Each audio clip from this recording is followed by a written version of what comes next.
How to do intermittent fasting for serious weight loss.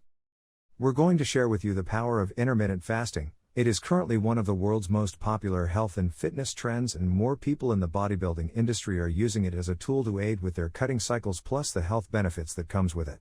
Intermittent fasting is a tool. It's not a diet. It doesn't tell you what to eat but rather when you should eat them. It is plain and simple an eating pattern that cycles between periods of eating and fasting. Common intermittent fasting methods involve daily 16-hour fasts or fasting for 24 hours, twice per week. Fasting has been practiced throughout human history. Ancient hunter-gatherers didn't have supermarkets, refrigerators, or food available all year round. Sometimes they couldn't find anything to eat. As a result, humans evolved to be able to function without food for extended periods of time. In fact, fasting from time to time is more natural than always eating 3 to 4 or more meals per day. Fasting is also often done for religious or spiritual reasons, including in Islam, Christianity, Judaism, and Buddhism. What are the intermittent fasting methods? The 16/8 method. This method involves skipping breakfast and restricting your daily eating period to 8 hours, such as 12 p.m. to 8 p.m., then you fast for 16 hours in between. Eat Stop Eat.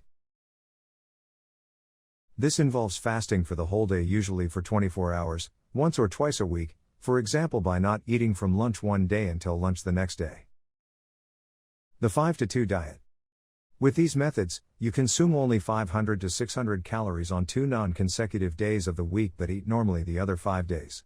By reducing your calorie intake, all of these methods should cause weight loss as long as you don't compensate by eating much more during the eating periods. Many people find the 16/8 method to be the simplest, most sustainable and easiest to follow. It's also the most popular. So why would you want to do intermittent fasting? It is one of the most important factors in weight loss because fasting triggers this main hormone in your body. The most powerful one is the human growth hormone, which is an anti-aging and the most powerful fat-burning hormone. Out of the 6 fat-burning hormones, growth hormone is the most powerful fat-burning hormone to protect your muscles, build lean body mass, and also lose actual fat. Another hormone is insulin. This is also a very powerful hormone in that it will actually help you store fat if you want to gain weight. However, in the presence of insulin, you cannot lose weight. Insulin is such a dominating hormone that it will block growth hormone, so in essence, it is the hormone that makes you fat. It's the hormone that gives you the gut. If you see someone with a fat gut, they have too much insulin in their system. In addition to lowering insulin and increasing growth hormone levels, it increases the release of the fat-burning hormone norepinephrine, noradrenaline. Because of these changes in hormones, short-term fasting may increase your metabolic rate by 3.6 to 14%, by helping you eat fewer and burn more calories. Intermittent fasting causes weight loss by changing both sides of the calorie equation. So the human growth hormone and insulin are the 2 most powerful hormones that you are going to influence by applying the intermittent fasting eating cycles. The principle of intermittent fasting hormone is that every time you eat you will spike insulin. Eating, in general, will increase insulin regardless of what you eat, even if snacking. Humans are not designed to eat and graze all day long, so we want to switch to at least 3 meals a day with no snacks as a first step.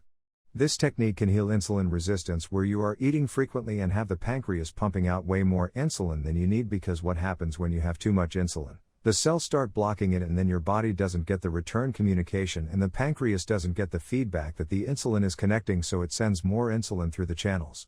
So you have a situation where you have a resistance to insulin, low insulin in the cells, low glucose levels, but then you have high amounts of insulin in other places, which is very destructive, which causes prediabetes and creates a lot of problems in the body.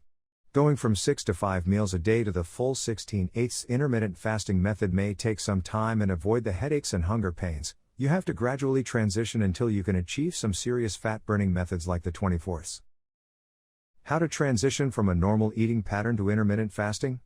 Let's say you start with 5 meals a day or 6 meals a day, where you have breakfast, snack, lunch, snack, dinner, a snack if this is your eating pattern. Month 1, cut out the snacks and transition to breakfast, lunch and dinner only. Month 2 to 3, then you can cut out breakfast and just have lunch and dinner. Month 4 plus, then you take it to the next level and burn more fat and do the pattern of 16 hours of fasting and 8 hours of eating window. An example would be getting up in the morning and skip breakfast. If you are not hungry, then don't eat. Wait until you are hungry. The ideal situation is to go at least 4 hours after waking up before your first meal. If you get up at 6 a.m., then your first meal would be 10 a.m., and your last meal would be 6 p.m. This interval gives you an 8-hour eating window. If you get up at 8 a.m., then your first meal would be 12 noon and last meal at 8 p.m., and so on. The real power of fasting is achieved through the night and in the morning. At night time when you're sleeping, and then the morning, that's when you really have the uninterrupted serious fat burning, especially when combined with exercises such as high intensity interval training or fasted cardio. The more you progress until you can achieve the extreme of 20 hours fasting and only 4 hours window of eating, then you have 20 hours of serious fat burning. You're on your way to reducing that waistline. The goal is to implement this as a lifestyle and not an overnight result. It's going to take some time to transition over to these different levels. Don't think it happens in a minute. Gradually moving over to the next pattern so you are comfortable and avoid the side effects that come with changing eating patterns.